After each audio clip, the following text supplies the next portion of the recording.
Salut tout le monde, c'est Antix, comment allez-vous? J'espère que vous allez bien. Aujourd'hui on se retrouve pour une vidéo qui m'a demandé énormément de temps et qui nous demandera encore beaucoup lors de ce montage, puisqu'aujourd'hui on s'attaque à du très lourd.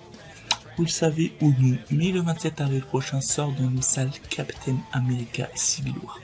Troisième volet des aventures du patriote américain, mais surtout début de la troisième phase de ce qu'on appelle le Marvel Cinematic Universe, l'un des univers cinématographiques les plus étendus du monde audiovisuel. Il est donc temps de faire un petit retour sur ce qui a été fait ainsi que d'explorer ce qui sera fait dans les années qui viennent. Alors je vous avais déjà parlé rapidement du MCU dans ma vidéo sur les Gardiens de la Galaxie, mais pour vous éviter le son assez médiocre de l'époque, revoyons ça tout de suite. Alors comme je vous l'avais dit dans la vidéo sur les Guardians, X-Men de Bryan Singer marquera en 2005 un tournant pour les films de super-héros. Il redynamisera le genre avec un univers plus sombre que ce qui avait été fait jusque-là. Ça suivra aussi le succès du Spider-Man de Sam Raimi, mais Marvel ayant vendu les droits des X-Men à 20th Century Fox et ceux de Spider à Sony, ils ne toucheront pas grand-chose des bénéfices engrangés par ces films. Ils décident donc de créer Marvel Studios afin de créer la totalité du pactole que pourrait leur apporter de futurs films sur leur licence, chose qui changera par leur rachat par Disney. En cherchant par qui cette exploitation cinématographique pouvait commencer, ils se rendirent compte qu'ils avaient encore, entre autres, les droits d'Iron Man, Thor, Captain America, et que suite à l'échec du film d'Ang Lee, Universal pourrait leur céder les droits de Hulk pour pas grand chose. C'est alors que se lance la machine du MCU, dont la première phase va d'Iron Man à Avengers, la seconde d'Iron Man 3 à Ant-Man, la troisième donc qui va bientôt commencer va de Captain America Civil War à Inhumans et comptera 11 films, contre 6 pour les deux premières, et même la phase 4 a été annoncée. Pour vous dire les choses clairement, on va donc avoir entre 2 et 3 films Marvel par an jusqu'en 2028. Commençons donc logiquement par le commencement avec la première phase.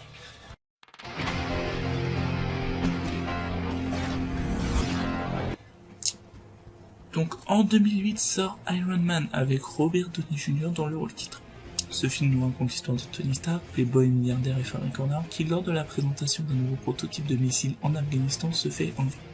À son réveil, son cœur a subi de graves séquelles et il est contraint de fonctionner avec un réacteur au palladium.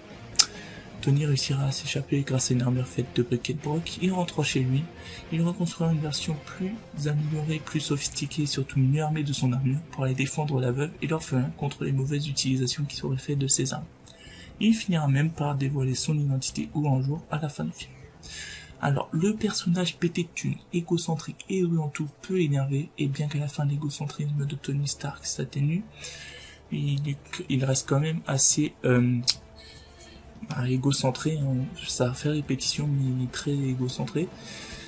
Bon, pas grand chose à dire de plus sur le film, il m'a plu, mais enfin sans plus. L'action est bien filmée, ce qui est l'essentiel quand même dans un film de super-héros, et les origines, bien que modernisées, semblent assez proches de celles du comics.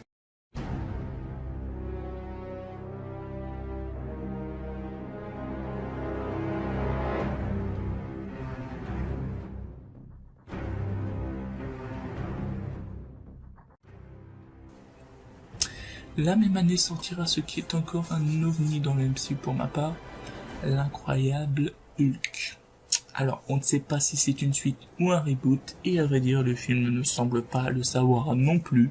Commençant là où celui d'Ang Lee se termine, et avec un Hulk déjà transformé, le scénario, qui est très bête, peut se résumer à Hulk est recherché par des militaires. Le chef des militaires prend le même sérum qu'Hulk pour avoir plus de chances de l'arrêter, mais il y a une couille sale transformant une créature atroce, et le commandant slash créature atroce et Hulk se foutent sur la tronche. Vous l'aurez sans doute compris au descriptif peu aimable que je viens d'en faire, je n'aime pas ce film. Alors pour moi, vous dire les choses clairement, c'est le canard boiteux du MCU, et vous pouvez être sûr que si ce film sortirait aujourd'hui, il ferait un flop encore plus monumental que ce qu'il avait fait à l'époque.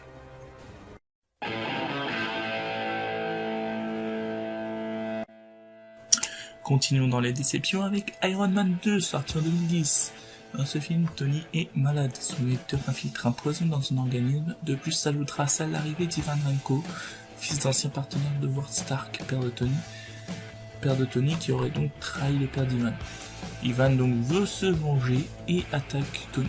Bon, gros point positif, c'est que la réal n'a pas évolué non plus, puisque le réalisateur est le même que pour le premier, et ça c'est un très bon point. Et si ce film m'a déçu, ce n'est pas parce qu'il est nul, mais plutôt parce qu'il n'est pas assez beau.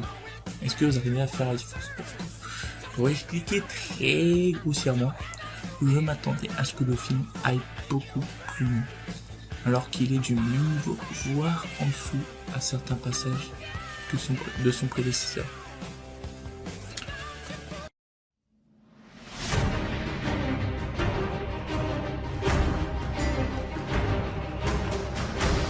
Après les départs houleux avec le MCU, comme vous avez pu le constater, sortira en 2011 le film qui m'a définitivement accroché à l'univers de Marvel.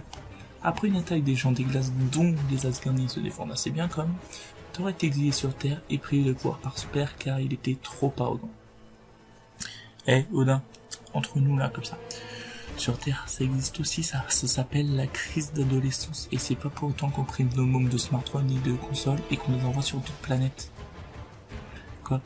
Il est censé avoir 400. Bon, j'ai rien dit, c'est juste une tête de con. Bon, bref. Sur Terre, Thor tombera amoureux de la belle Jane Foster, et au moment où il commence à s'adapter à sa vie terrienne, ses amis se pointent et lui demandent de rentrer fissa sur Asgard parce que ça craint. En effet, Odin est dans une sorte de coma, et Loki, après avoir appris qu'il était en fait le fils de Lofé, le roi des gens des glaces, a trahi les Asgardiens. Thor revient, mais révélation, en fait il n'en est rien, car en réalité Loki trahit Lofé et sauve Odin parce que, je cite, il voulait juste que son père se fière de lui. Vous êtes sûr que c'est pas une crise d'ado? Et puis d'un point de vue génétique, est-ce qu'il vient pas de le buter son père du coup?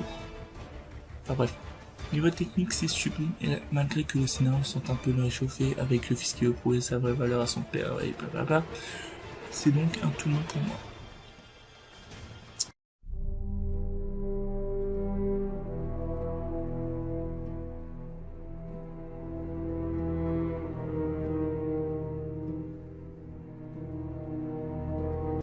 La même année sortira le premier volet des aventures de Captain America, racontant l'histoire de Steve Rogers qui tente de s'engager dans l'armée en pleine Seconde Guerre mondiale mais qui est refusé car trop frêle.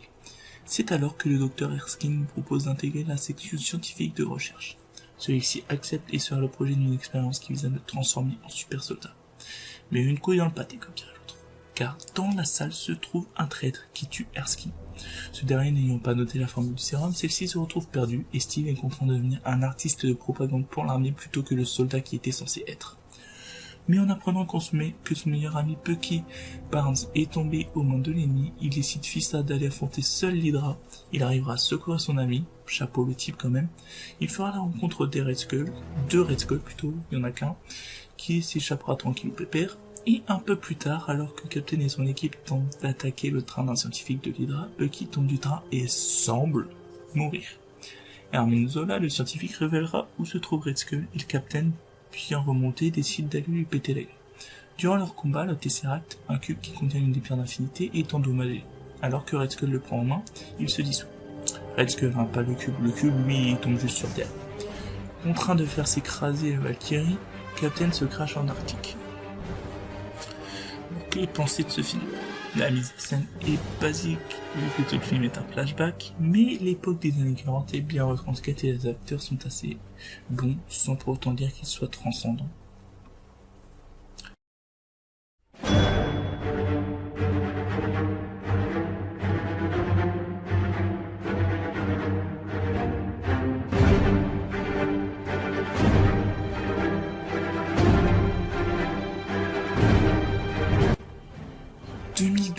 Marquera la fin des stand-alone pour les super-héros Marvel de la phase 1, puisqu'ils vont devoir s'allier pour sauver l'univers. En effet, dans Avengers, qui était quand même le film que voulait réaliser Marvel Studios, tous les héros évoqués précédemment sont réunis, mais aussi d'autres moins importants pour l'instant, comme Hawkeye ou Black Widow. Dans ce film, Loki s'allie avec un peuple d'extraterrestres appelé les Chitauri qui volent le Tesseract. Nick Fury, le directeur du SHIELD, décide d'activer l'initiative Avengers et d'allier les plus grands super-héros que ce monde connaît afin de stopper cette menace. Attendu comme le messie du MCU par tous les fans de Marvel, on peut dire qu'il tient bien son rôle et qu'il est à la hauteur de mes expériences. La technique est extrêmement soignée, bon en même temps c'est Whedon derrière la caméra donc pas trop de soucis à se faire. Comme par exemple le plan iconique de la bataille de fin où la caméra passe d'un héros à l'autre, ou lorsqu'ils se rassemblent et que Joss s'est arrangé pour les faire tous rentrer dans le cadre alors que Hulk en déborderait sûrement vu ses proportions. Bref, pour résumer, c'est un excellent final qui m'a ravi en tant que fan de comics, mais aussi en tant que fan de cinéma. Il est maintenant l'heure de dresser un bilan de la première phase du MCU. Alors, malgré des débuts assez mitigés, il me su se rattraper et finir en apothéose. Un final grandiose qui est très intelligemment construit puisqu'Avengers est préparé depuis le tout premier Iron Man et que si les autres films sont sortis entre temps, c'est avant tout pour énoncer les origines des personnages et surtout pour qu'on puisse savoir qui ils sont sans qu'Avengers n'ait à faire, ce qui aurait coupé le rythme de l'histoire.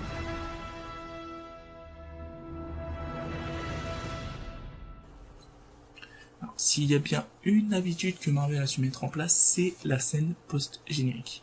En effet, si vous voulez voir un film Marvel dans son intégralité, il faut rester quelques minutes après le générique.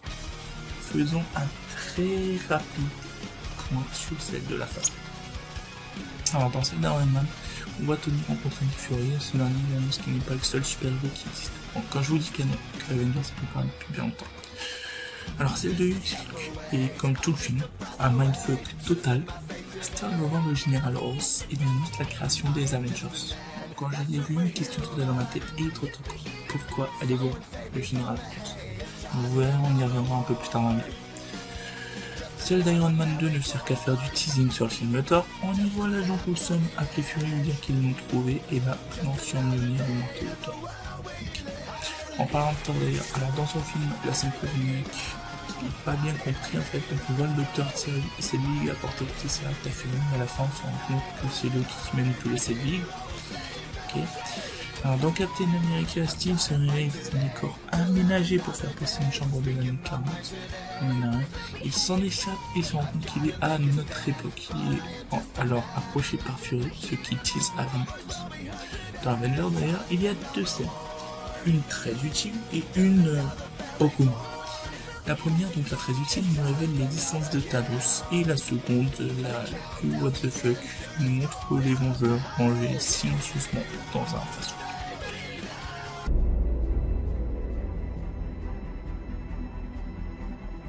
Enchaînons avec la phase 2 qui contient 6 films également et qui démarre sur les chapeaux de roue avec Iron Man 3.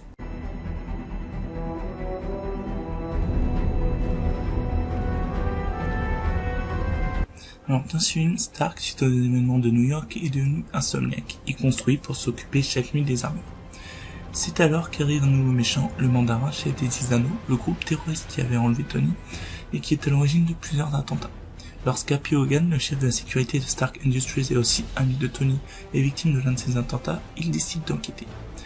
Il retrouve le Mandarin et en fait il s'avère que ce n'est qu'un comédien qui sert de visage aux Tisano tandis que le vrai instigateur, Adrist Killian, que Tony avait rencontré en 2000, lui, continue ses expériences. Qui sont la cause des attentats, puisqu'il s'agit d'un sérum censé régénérer les cellules du corps humain mais qui a la fâcheuse tendance de faire exploser l'autre qui ne l'aurait pas assimilé. Alors Killian kidnappe le président, c'est donc à Stark d'aller sauver. Aidé d'Iron Patriot, anciennement War Machine, et de toutes ses armures, appelées l'Iron Legion, qu'il a construit. Il viendra à bout de Killian, non sans aide de Pepper, pour une fois qu'elle sert à quelque chose. Donc, des 3 Iron Man, c'est celui que je préfère. Voir Stark quasiment sans pouvoir pendant une grande partie du film et se débrouiller par lui-même est très intéressant. Bon, ensuite, il y a 3 points sur lesquels les gens gueulent, mais qui sont tout à fait légitimes selon moi. Primo, le sérum qui soigne et qui fait aussi exploser les gens. Bon, pour ça, lisez Extremis, le comics qui a inspiré ce film. Je trouve que c'est assez bien expliqué. Ensuite, le fait que Stark n'appelle pas le Shield. Bon, après les événements de New York, à mon avis, le Shield est plus centré sur les traumatismes et les chocs physiques, psychologiques et aussi matériels de l'attaque des que les Chitauri ont pu causer qu'autre chose. Et enfin, le fait que le Mandarin ne soit pas le méchant du film, alors qu'on a forcé le trait là-dessus dans les bandes. C'est voulu, les mecs. Les bandes annonces forcent le trait du Mandarin comme ces rediffusions de télé dans le film le font. Comme ça, en découvrant que ce n'est qu'un comédien, vous ressentez exactement la même chose que Stark quand il l'apprend. Bon, pour l'instant, j'étais assez content de ce que je voyais en termes de films Marvel, mis à part Hulk, sinon tous m'avaient un minimum plu quand même. C'est alors que Thor 2 va chambouler tout ça.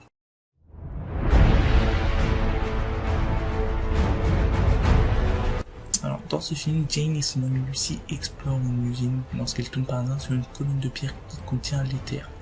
Pour faire simple, c'est une substance maléfique qui contient aussi une pierre d'infinité qui permet de plonger le monde dans les ténèbres.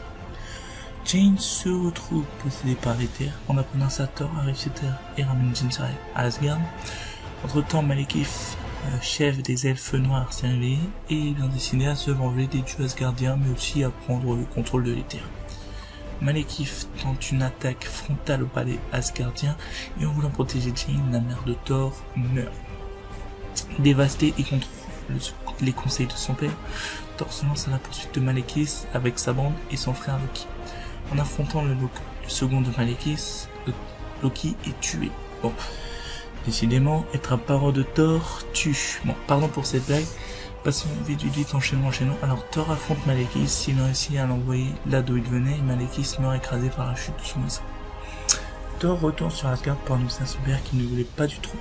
Alors qu'il part, on apprend que c'est Loki, bien vivant, qui avait pris la forme de dragon. Alors, pour parler très franchement, je ne sais pas pourquoi j'aime ce film. Niveau image, c'est assez joli et ça fait penser à du Game of Thrones. Normal puisque le réal a déjà réalisé quelques épisodes de la série qui a amené avec lui le directeur de la photo. Mais je vais être très franc, mais je me fais chier dans ce film. Ce film m'emmerde. Ça traîne trop pour des choses pourtant si simples. Bon, de plus, la narration est assez fade et totalement générique.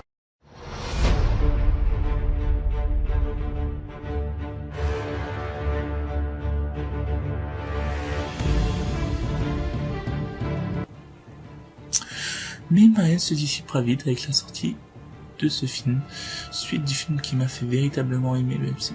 J'en attendais énormément et il m'en a offert énormément.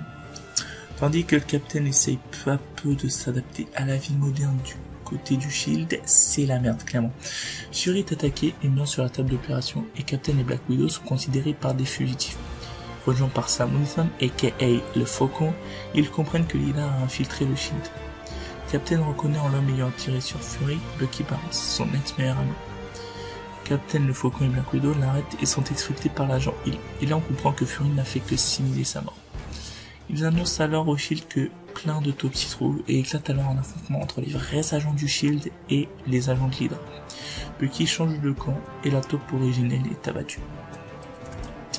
J'aime ce film car il est bien rythmé, bien réalisé et que c'est une suite comme le premier volet méritait d'en avoir une. Oui, ils ont teasé la mort de Fury pour rien, mais c'est pour le même but que l'identité du mandarin dans Iron Man 3 pour surprendre lors de la révélation. De plus, j'ai tout particulièrement aimé voir Captain America, fervent défenseur du système, être poursuivi et fiché comme ennemi par ce fameux système qu'il aime tant.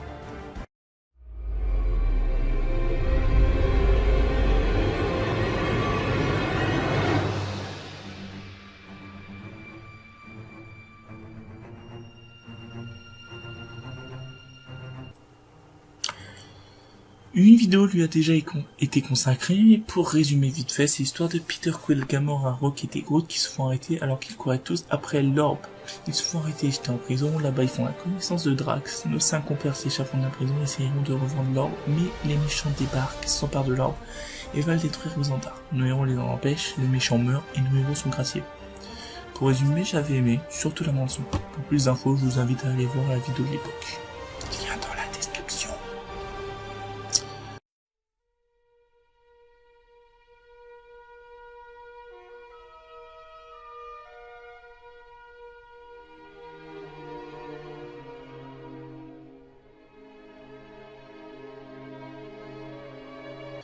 Ah voilà, là on touche à du lourd. Suite du meilleur film du MCU pour l'instant. Au vu des premières bandes annonces, une question se posait. Va-t-il faire mieux que son prédécesseur? La réponse est non.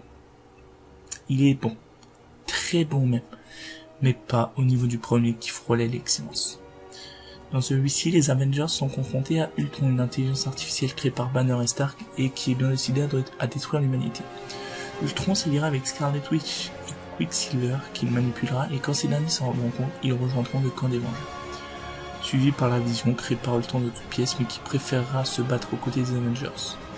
Les pertes sont lourdes puisque Quicksilver mort du combat final, ce qui donne une très belle scène avec Scarlet Witch, Mais nos héros triomphent et à la fin on a même Faucon, Scarlet Witch et Vision qui démarrent leur entraînement de nouveaux Avengers sous les conseils de Black Widow et du Captain.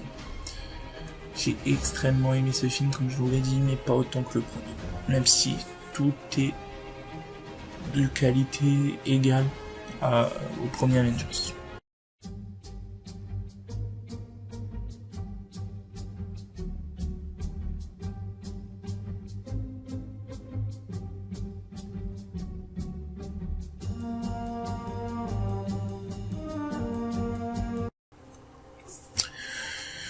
Parce que finir cette phase avec un film Avengers serait trop linéaire, quand même. Marvel envoie la linéarité se faire foutre en terminant cette seconde phase avec Ant-Man. Et après Avengers 2, le public avait besoin de repos. En effet, Ant-Man m'a lassé. Les acteurs sont bons, la musique aussi, les scènes d'action sont sans être bonnes, correctes, même si en soi c'est un bon divertissement. La phase 2 de tout son long avait essayé pour ses stand-alone de réécrire un peu les films de super-héros, en passant du film d'action au film de SF, en mettant les super-héros en marge du système, en leur retirant leur pouvoir. Celui-ci put le réchauffer. Le scénario a déjà été vu des dizaines de fois, et comme le film est assez récent, entre guillemets, et que peut-être certains d'entre vous n'ont pas encore vu, je ne vais pas vous spoiler plus que ça. Un départ en trombe avec une rechute au niveau de Thor 2, puis un sans faute jusqu'au film concluant qui marque une fin en décadence pour la phase 2, voilà comment je définirais cette seconde phase du MCU. Et je le dis, et je le redis, et je le redirai même encore des centaines de fois, la phase 2 aurait dû s'arrêter avec Avengers 2.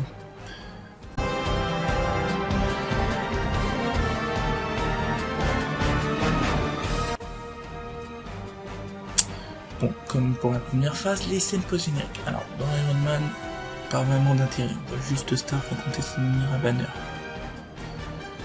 Dans Thor 2, il y en a deux pour celui-là. La première, nous montre deux Asgardiens remettre les terres aux collectionneurs, et dans la seconde, on voit Thor revenir sur Terre et embrasser Jane.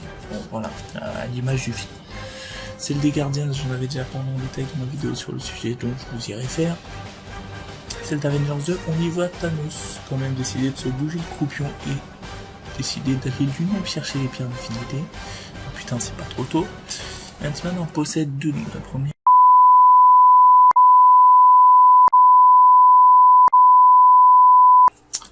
Mis à part celle chez le collectionneur et celle où Thanos décide de se bouger, pas grand intérêt en ce qui concerne les scènes post-génériques de la phase 2.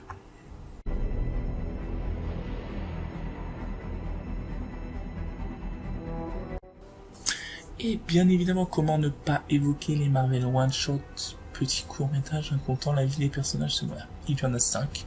Le premier sur le Blu-ray de Thor, intitulé Le Consultant, nous dit pourquoi Stark va voir le Général Ross. Et si je ne vous en ai pas parlé tout à l'heure, c'est parce que selon moi, l'explication donnée est bidon et décrédibilise encore plus, je pensais pas que c'était possible, donc encore plus le film, et que je ne l'ai pas encore tiré sur l'ambiance.